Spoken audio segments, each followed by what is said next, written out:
Hello, roaming travelers. My name is Sarah, and I am a blogger in the St. Louis area. I love finding family-friendly adventures and hiking trails all around the Midwest, which I show on my social media and blog at Midwest Nomad Family. Today, I'd like to tell you all about the Gateway Arch National Park in St. Louis and all of the best tips for visiting. So the Gateway Arch is probably the most iconic symbol of St. Louis. You just can't miss it when you drive into town.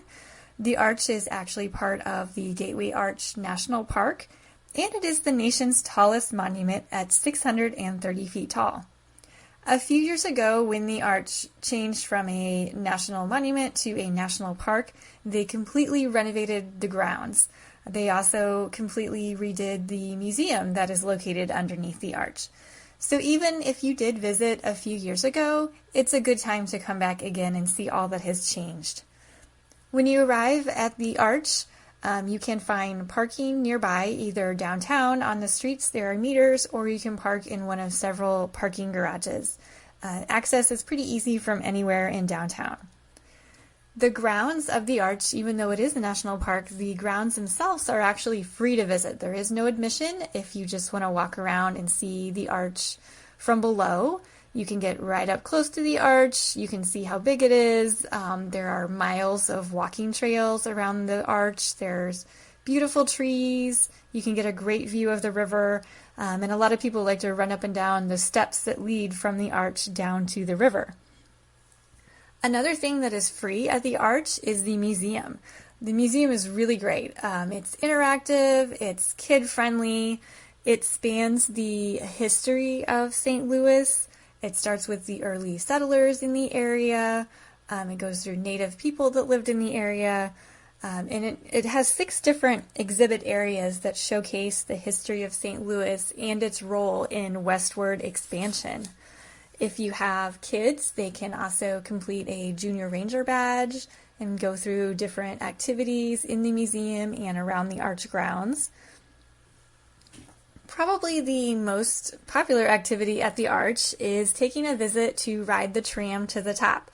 Some people don't even realize that you can actually go to the very top of the arch. There is a fee for that, and it is recommended to make reservations online and in advance, as it does sell out very quickly and capacity is more limited since COVID. When you arrive for your ticketed time, if you scheduled in advance, it is best to allow plenty of time because you do have to go through security first. You can stop and take a souvenir picture as well.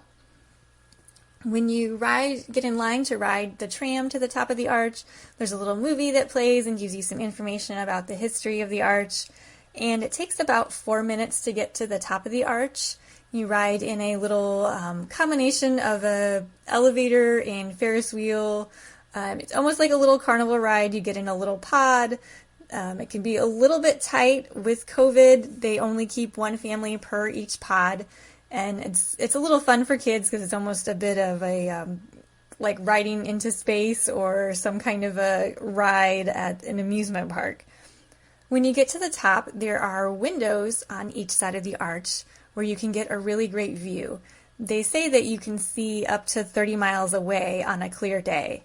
So try to make sure you take in the view from each side. One side, you can see the downtown St. Louis, you can see Busch Stadium, and then if you go over to the other side, you can get a good view of the river and into Illinois.